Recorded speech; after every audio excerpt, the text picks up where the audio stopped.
Alors, travaillons avec un acide qui va réagir avec l'eau. Alors, première hypothèse, mon acide HA va réagir avec l'eau H2O. La réaction, je vais la considérer comme totale. Donc, ça va donner naissance à A- et H3O+, les ions oxonium qui sont ici. Je mets une certaine quantité N0 d'acide dans mon état initial, que je peux calculer en faisant Ca, concentration de mon acide, fois V, le volume de solution d'acide que j'ai prélevé. L'eau est mon solvant, j'en ai en excès. Ici, je considère que je n'ai pas de A- et pas d'H3O+ au départ dans ma solution. Même si j'en ai de toute façon dans l'eau une infime quantité, mais je considère cette quantité-là comme étant négligeable au départ. Si ma réaction est totale, c'est-à-dire que mon acide est fort, à la fin de ma transformation dans l'état final, je n'aurai plus de HA, la quantité sera nulle. Mon solvant sera toujours à disposition ici en excès, et A- sera égal à Xmax, la valeur maximale de mon avancement, tout comme H3O+, dont la quantité sera aussi égale à Xmax, l'avancement maximal de ma transformation. Cette valeur de Xmax, d'ailleurs, je peux la connaître facilement, puisque dans ce cas particulier, étant donné que les nombres stoichiométriques sont tous égaux à 1, sera égale à N0, la quantité d'acide que j'ai mis ici au départ, donc sera égale à Ca fois V, au produit Ca fois V. Je vais le garder dans un coin de mon esprit, j'en aurai besoin dans quelques minutes. Deuxième cas de figure, je considère que cette réaction n'est pas totale. Donc j'ai ici mon acide HA qui va réagir avec l'eau, et je considère que cet acide est faible. Donc je vais aboutir à un état d'équilibre avec mes produits de réaction A- et H3O+. Je mets une certaine quantité initiale d'acide. L'eau est toujours mon solvant en large excès. Je considère que je n'ai pas de A- et pas d'ion oxonium au départ. Comme ma réaction ici n'est plus totale, il me reste mon espèce chimique HA en fin de transformation. Il m'en reste une quantité égale à N0 moins XF, XF étant l'avancement final de ma transformation. De la même manière, la quantité de A- quand la réaction n'est pas totale sera égale à XF, avancement final, et XF ici pour mon avancement final, également pour les ions H3O+. Voilà. À ce moment-là, je peux effectivement exprimer tôt le taux d'avancement de cette transformation, car je sais qu'il se définit par XF sur Xmax, le rapport entre l'avancement final et l'avancement maximal de cette transformation chimique. Ça veut dire que XF, ici, c'est taux fois Xmax. Et j'ai montré un petit peu plus haut que Xmax était égal à Ca fois V. Ça veut donc dire que XF, c'est taux fois Ca fois V. C'est pareil, je mémorise cette relation-là. Elle me sera utile dans quelques minutes. Alors, pourquoi cette relation va m'être utile? Parce que je vais maintenant exprimer les concentrations de mes différentes espèces chimiques dans mon état final. Donc, la concentration de mon espèce HA en fin de réaction, c'est la quantité qu'il me reste, c'est-à-dire N0 moins XF sur V. La concentration en A- en fin de transformation, c'est la quantité qu'il me reste à l'état final, XF sur V. Et de la même manière, la concentration en ion oxonium en fin de transformation, c'est égal à XF sur V. Si je remplace XF par taux fois Ca fois V, la relation que je viens d'écrire précédemment, je vais pouvoir calculer ici, enfin exprimer différemment mes différentes concentrations.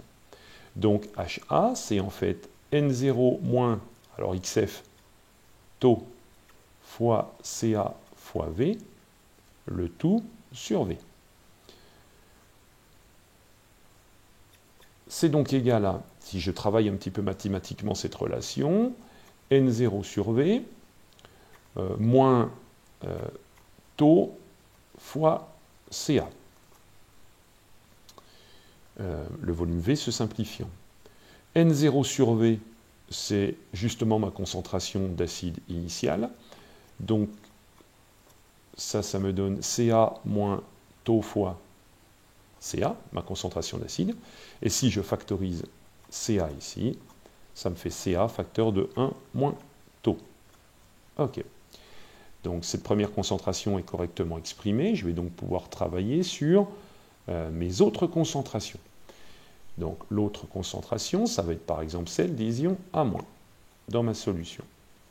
Elle vaut XF sur V, c'est-à-dire taux fois Ca fois V sur V. Ici, le volume V étant présent au numérateur et au dénominateur, je peux simplifier.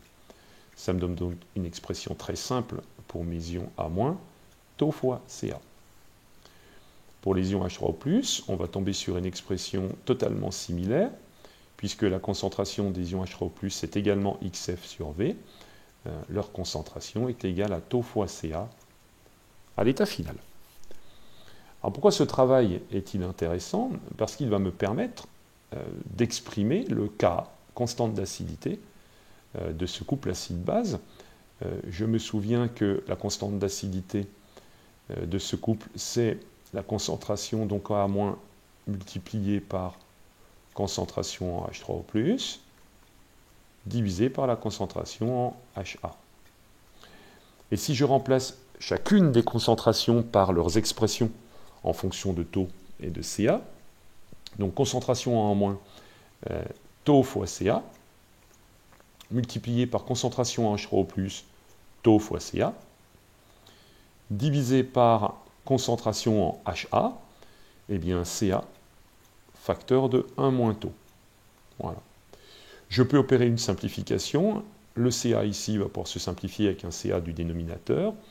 C'est la seule simplification que je peux faire. Donc tout ça, c'est égal à Ca fois taux carré, divisé par 1 moins taux. Voilà. Cette expression-là, je vais être capable de l'exprimer un petit peu différemment. Donc K est égal, je reprends l'expression, à Ca fois taux carré sur 1 moins taux. Donc ceci, ça veut dire que K facteur de 1 moins taux est égal à Ca facteur de taux au carré. Ici, je vais développer mon expression. Donc, ça me fait que K moins K fois taux égale Ca taux au carré. Je vais regrouper tous ces termes-là d'un seul côté de mon équation pour faire apparaître un polynôme du second degré. Donc Ca fois taux au carré plus K fois taux moins K doit être égal à 0. Alors c'est intéressant, j'ai un polynôme du second degré qui va me permettre de trouver deux solutions pour avoir la valeur de taux de mon avancement, de mon taux d'avancement dans ma transformation. Donc je vois ici dans mon polynôme du second degré que j'ai le petit a, j'ai le petit b qui est ici, et sans oublier le signe moins, j'ai le petit c ici de mon polynôme du second degré. Ça veut dire que là, je suis capable de calculer son déterminant sur discriminant réduit. Donc, b au carré moins 4ac, donc k carré moins 4 fois ca fois moins ka. Donc ça me donne k carré plus 4ca fois k. Voilà pour mon delta. Donc ça veut dire que j'ai une première solution que je peux écrire taux 1 à ce polynôme du second degré qui serait moins b, c'est-à-dire moins k plus racine de delta sur 2a, c'est-à-dire 2 fois Ca, et une autre solution T2 ici, qui serait égale à moins K moins racine de delta sur 2 fois Ca. Voilà. L'une de ces deux solutions sera pour moi négative. Donc je conserverai uniquement la valeur de taux et qui sera positif comme taux d'avancement de ma transformation. Alors ce qui est intéressant, cette fois-ci, c'est de voir que la résolution de ce polynôme du second degré va me permettre de déterminer la valeur de taux, le taux d'avancement. Alors ça va être intéressant parce que connaissant le pKa d'un couple, je prends une table me donnant les valeurs de pKa des couples acides-bases. Je vais être capable de déterminer la valeur du Ka de ce couple. Oui, effectivement, le pKa, c'est moins logarithme décimal du Ka. Donc le Ka, je prends la fonction réciproque du logarithme décimal, c'est la puissance de 10, donc Ka va être égal à 10 puissance moins pKa. Donc à partir de là, le Ka étant égal à 10 puissance moins pKa, je vais être capable de connaître le Ka de mon couple. Et connaissant la concentration de l'acide dans ma solution, avec ces deux informations, je vais pouvoir calculer la valeur de taux, le taux d'avancement de ma transformation. Et connaissant la valeur de taux, je vais pouvoir remonter à la concentration des ions H3O+, qui, je le rappelle, vaut taux fois Ca.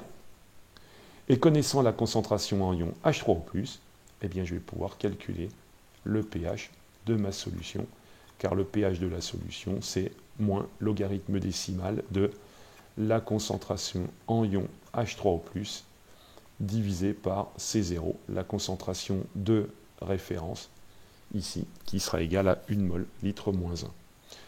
Donc, vous voyez que connaissant le pKa du couple, je peux remonter au pH d'une solution dont la concentration en acide m'est donnée.